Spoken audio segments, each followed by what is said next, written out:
All right, joining me once again here on the Matthew Filipowicz Show is my friend Katie Goodman. Katie is a comedian and author who has been seen in countless places, including Showtime, Oprah Magazine, and more, all of which you can find at katiegoodman.com. You can also follow her on Twitter at Katie Goodman. Katie, thank you so much for being on the show again. Hello, it's so fun to be here. Thanks. All right, so Katie, one of the things that you are most known for is the fact that you write hysterically funny, political, satirical songs. You actually have a new one that's actually blowing up. It's been on HuffPo, BuzzFeed, Raw Story. It's all over the place. It's actually called Sorry Babe, But You're a Feminist. It's really, really hysterical. Tell everyone, where did the idea for this song come from?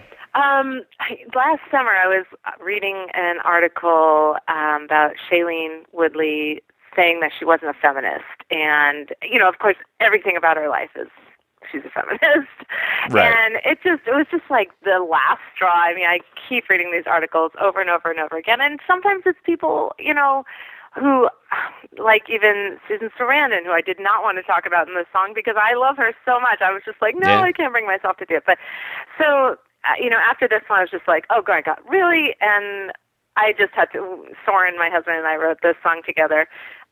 What was funny was just about 2 days before the song came out, someone re-interviewed Shailene, and she's still adamant about it. And there's just so many other people. I mean, there's people like Katy Perry who've kind of come around, and there's a quote at the end of our video we put in there of her saying, you know what, I just didn't really know what it meant, but I am, I guess.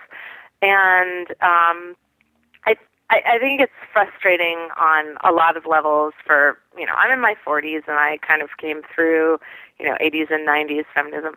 And of course, we all understand what the reaction is to. It's like, first of all, I think, Matt, what's interesting is it's a emotional reaction. It is not an intellectual conversation as much as an emotional one, which I don't think people are talking about. You know, like my, you know, comments on my HuffPo piece or on BuzzFeed or on YouTube or whatever are all, you know, really, they're kind of two camps. One is, oh, I get it, I love it, thank God, I was frustrated and feeling this too. Or, why are you telling women what to do and what to believe if you're a feminist? And I'm like, hey, you just don't even get it, you know? So it's just become... So, and it's, you know, when you see the responses being in all caps, you know, we're not having a intellectual conversation anymore, you know. Yeah. So the emotional response. And the only things that I can kind of figure out a little bit, one is the younger generation doesn't have as much perspective, totally understandable. I write about that in the song. But they are feminists just simply by the fact that they want to be heard speaking about their opinions on feminism, and it's incredibly ironic. But they, of course, have these images that are, you know, perpetrated by non-feminist culture, that it's feminazis and, you know, castrating bitches and stuff like that. So the image is still sort of stuck in their head, and every movement has people we don't want to associate ourselves with, every civil rights movement. So but what happens is you undermine the whole shebang by sort of saying those other guys get to define what we are. And I have to say, I really also think this is completely anecdotal. I would love someone to do a poll on this, but I think there's a huge chunk of the young women population, and not even that young, who are single and afraid of how men are going to see them if they call themselves a feminist. So it's almost like a dating issue, you know. It's a dating issue, and I think when, like, I'm trying to think of, like, when you look at some of the, and at the beginning of the video, you like just rail off all of these celebrities who are like, oh no, I'm not a feminist, and they're all just like, and like there's a lot of them.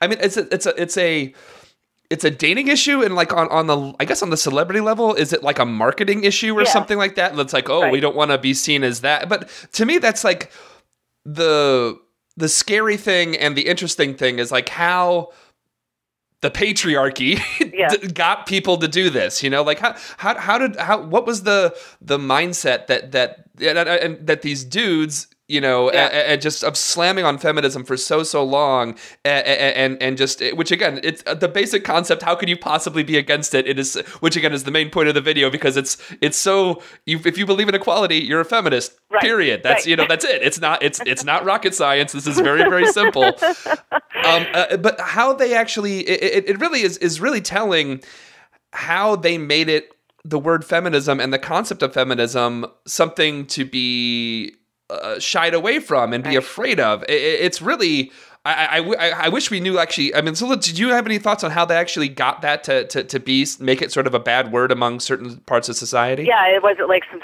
sneaky, like planned thing to undermine. I have no idea how it actually came about.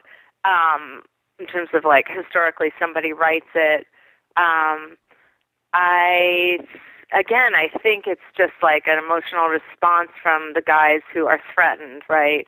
And so they're coming up with something. Well, I mean, there certainly are guys who don't believe that. I mean, like, there's certainly a lot of guys who don't believe that because they're troglodyte people who are cavemen and have never who are horrible and they I think it's a lot of things that I've been thinking about this a lot lately, and just looking at how I mean, the Indiana anti-gay bill that just got passed, which got a lot of backlash, and good for that, but like.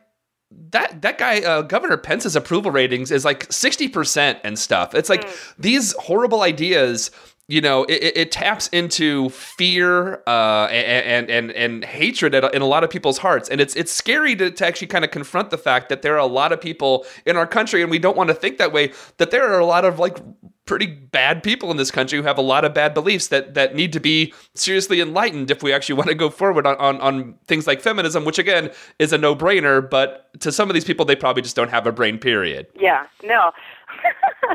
I've had and of course there's all these amazing men which is part of my point too, who are not in the least bit threatened by it. Here's just a funny. I've taken a bunch of screenshots of these comments, and here's one that was just sort of interesting. And it's this is the person that I'm a little bit more like trying to figure out, because they're not obviously misogynistic and they're not super sneaky. It's like this guy is anyway. It says, "Isn't the point of feminism?" This is a dude. Isn't the point of feminism to let women define themselves however they want? Not everyone's going to agree on the same things, and that's something that has to be accepted. It's shiesty. So Jewish. His name's completely not Jewish. It seems shiesty to tell other women, no, you aren't what you say you are. You are this because the definition says so. And then this other woman wrote immediately under it, which I loved, how can you miss the point that much? A woman defining herself how she wants is feminism, whether she understands the definition of the word or not. And that's exactly what I'm trying to say. But I have had quite a few that are like, sorry, babe, you're a feminazi, which is a little bit funny, but saying that I'm telling women what to think and what to do, which, of course, again, it's so interesting to me. First of all, I'm not even sure they've all watched the video, but it's so interesting to me after watching the video that you would still be able to think that, because the whole point is I'm saying if you want to be heard, that's the definition of a feminist. If you want to be taken seriously, it's so interesting. I think I showed you this other song we wrote called Probably Gay, the homophobia song, and it was like, if you're homophobic, you're probably gay. And it's this whole circular reasoning. And I kind of trap people in it, which is a little bit wonderfully devious. But it's really funny because people keep also writing in on that one. It's similar in that they say, I had this one guy literally write in, well, I'm straight, and when I watch gay porn, and I was like, wait a minute, when you watch gay porn? Dude, and I was like, oh, wow. Dude. And so there's kind time of for a little self-reflection here.